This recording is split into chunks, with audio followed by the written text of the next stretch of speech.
स्वच्छ भारत मिशन अंतर्गत घनकचरा व्यवस्थापनाचे सुरू असलेले काम हे निकृष्ट दर्जाचे होत असल्याचा आरोप येथील ग्रामपंचायत माजी सदस्य संतोष घोरपडे यांनी करून जिल्हा परिषदेचे मुख्य कार्यकारी अधिकारी यांना याबाबत निवेदनही दिले असून या घनकचरा व्यवस्थापनाचे सुरू असलेल्या काम हे मातंग समाजाच्या स्मशानभूमी जवळील ओढ्यावर चालू असून या कामामुळे मातंग समाजाच्या स्मशानभूमीला व जवळच असलेल्या पुलाला धोका निर्माण होऊ शकतो. त्यामुळे घनकचरा व्यवस्थापनाची सुरुवात केलेले काम थांबवून ते इतरत्र हलवावे अशा प्रकारचे निवेदन 10 जून रोजी जिल्हा परिषदेला दिलेले होते. परंतु अधिकाऱ्यांनी याची दखल न घेता याकडे दुर्लक्ष केले आहे. पाऊस काळात ओढ्याला जास्त प्रमाणात पाणी असते. या कामामुळे ओढ्याचे पाणी रस्त्याला येऊन पर्यायाने शेतात जाणाऱ्यांना अडथळा निर्माण होऊ नये व ओढ्यालगत असणारा पूल व मातंग समाजाची स्मशानभूमी यांना धोका निर्माण होऊ नये यासाठी हे काम बंद करून इतरत्र हलवावे व होत असलेले कामाची प्रतवारी काढून संबंधित ठेकेदारावर कारवाई करावी. अन्यथा कुठलीही पूर्वसूचना न देता उपोषण करण्यात येईल असा गर्भित इशारा ग्रामपंचायतचे माजी सदस्य संतोष घोरपडे यांनी दिला आहे. यावेळी बंडू शिंदे, गणेश भोंगळे, अशोक वाघुंबरे आदींसह ग्रामस्थ उपस्थित होते.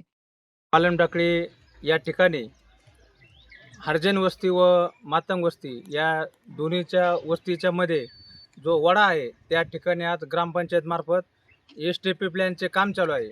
आम्ही ग्रामपंचायतला वारंवार विनंती करून तुम्ही एस.टी.पी. प्लॅन करा, परंतु जागेची योग्य निवड करा.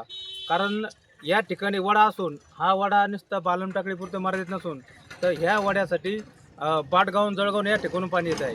आज जरी पाऊस नसला, भविष्यात पाऊस जर झाला तर ह्या पुराचं पाणी या मातंग वस्ती असेल, हरजन वस्ती असेल या लोकांच्या घरामध्ये जाण्याची शक्यता आहे. आणि ह्या याच्यामुळे लोकांना गाव असतील धोका आहे. तर माझी प्रशासनाला एवढीच विनंती आहे की हे काम थांबवून याचं कामाला विरोध नाही, काम दुसरीकडे करण्यात यावे. परंतु आणि या कामामुळे मातंग समाजाच्या स्मशानभूमीला सुद्धा धोका आहे. कारण हे पाणी बंद झाल्यानंतर हे पाणी डायरेक्ट स्मशानभूमीमध्ये जाईल आणि त्या पाण्याच्या प्रवाहामध्ये स्मशानभूमी वाहून जाण्याची शक्यता आहे. तर माझी ग्रामपंचायतला आणि प्रशासनाला एवढंच विनंती आहे की हे काम तात्काळ थांबवून इतरत्र स्थलांतरित करण्यात यावे अशी मी विनंती करतो.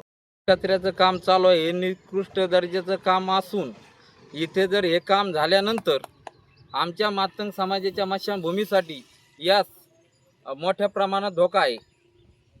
तरीही आज पाऊस कमी आहे, तरी माझ्याकडे पण व्हिडिओ आहेत. व्हिडिओ साहेबांना, शिवसाहेबांना विनंती आहे माझी की हे काम थांबण्यात यावे व हे काम कुठंतरी स्थलांतर करण्यात यावे. कारण आमच्या मातंग समाजाला बी याच्यापासून स्मशानभूमीला पुलाला भरपूर धोका आहे. मी काल पालकमंत्र्याची मीटिंग